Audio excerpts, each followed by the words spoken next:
This movie assumes you understand the basics of the Thorim fight already. For Thorim, we bring 3 tanks, although some guilds bring only 2. We also bring 6 or 7 healers. While wearing some frost resist gear is useful, full frost resist gear is overkill. We found that a single piece, such as a crafted ring, will buy you enough resist to reduce the occasional quick gibs from Sif's frost damage and smooth over raid healing when you only have 6 healers. If we bring 7 healers, however, we don't bother with the extra frost resist beyond the paladin's frost resist aura. For the tunnel, send 2 tanks and 1 or 2 healers, along with about 7 or 8 ranged DPS. The pace of Phase 1 is set by the tanks in the tunnel. You can see our tanks pulling aggressively here. The tanks need to keep moving quickly enough so the DPS always has something to kill. Acolytes do not need to be tanked. They don't hit very hard and the range can just burn them down. Make sure you interrupt every single heal. When the first mini-boss dies, a tank and healer should head up to the second mini-boss to get him engaged and build threat while the interim trash packs are killed by the ranged. There aren't many healers in the tunnel, so ranged need to move quickly away from people that the mini-boss has bombed. If your ranged behave well, you'll only need 1 healer in the tunnel. Let's pause this now, and we'll switch over to watch what was going on in the arena. I don't have a video of a hard mode arena, so I'll just have to use this one from an easy mode Thorim kill. Luckily, there's no difference between hard mode and easy mode other than that, on hard mode, you'll only have 1 tank in the arena. On easy mode, you probably had 2 tanks there, so this will be an adjustment for the tanks. On hard mode, the solo tank's job is to pick up the champions and the warbringers and make sure they don't kill the healers or melee. Tank them in the middle so they don't whirlwind down your healers.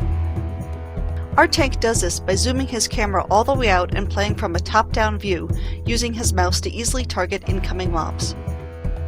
A DPS warrior or DK can help pick up the smaller mobs while all the melee burst them down. They don't really deal a lot of damage. Healers shouldn't clump together on one side. If they do, they'll all get hit by Stormhammer at once, and it slows down cast speed. If you are using Priest to mind control, make sure they stay with the arena team to pick up a Warbringer for mind control in Phase 2. I'll talk more about that later, but for now just note that your tank will want to put some threat on the mobs the priests are going to mind control. This reduces the chance that the priest dies when it comes time to reapply mind control. Be careful to stick to the sides here.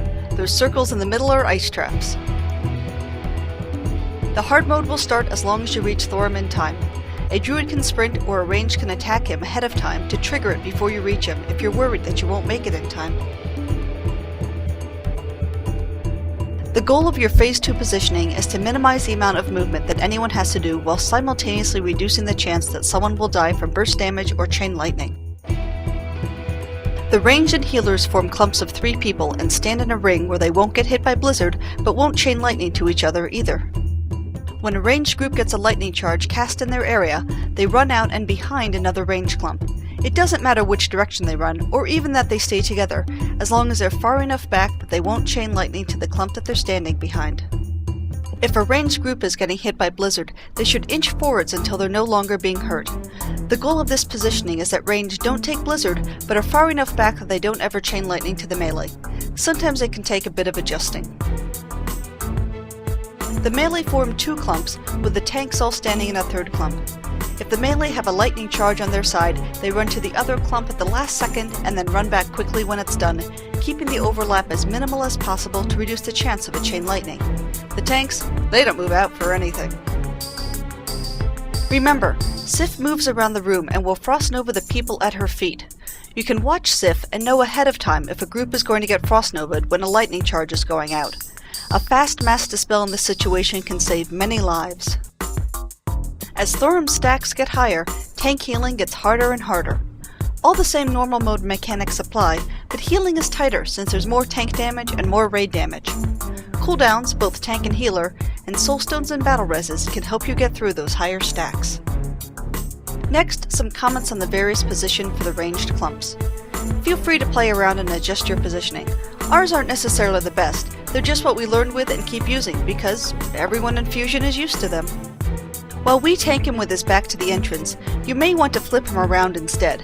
He's easier to move if the tanks are dragging, and the center of the room is actually more towards the door than the circles on the ground would suggest. Regardless of how you position him, the tank healer should take this position near the door to the tunnel, as it has the least amount of movement for lightning charges if you stand right at the edge of Blizzard. These two positions that we use near the entrance are very high movement, since 2 different lightning charges can hit each of them. If you have your group set up this way, then having the more mobile classes like Hunters, Affliction Warlocks, and Resto Druids standing here really is your best choice. These two positions can be difficult. There's not much space between where you stand to avoid chaining lightning to the tanks and melee, and where you stand to avoid Blizzard. It can be safer just to move up and back. The far back by Thorim's platform is where your mind-controlling priests stand. They don't move out for Blizzard or for lightning charge. They just stand there the whole time. Aura of Celerity is the reason you mind control the Warbringers. 20% haste to your entire raid increases everyone's DPS and increases the healing done per second, making the fight both shorter and safer. Even better, it stacks up to 3 times if you have 3 priests all mind controlling. For safe mind controlling, your priest should be in full frost resist gear, stacking hit and stamina in the other slots. That way they can just stand in one place and eat all the blizzards and frost volleys that Sif throws at them. Better yet, between the spell warding and shadow form talents, they even take 25% less magic damage. Sometime before the tunnel group is done, the Shadow Priest should mark their Warbringer targets. A tank should build some threat on them to reduce the chance of a priest skip when the mind control breaks. The mind-controlled mobs don't interact with chain lightning in any way, so their exact positioning isn't important. Thanks for watching! Visit our Road to Algalon page for more strategy tips and other hard mode videos.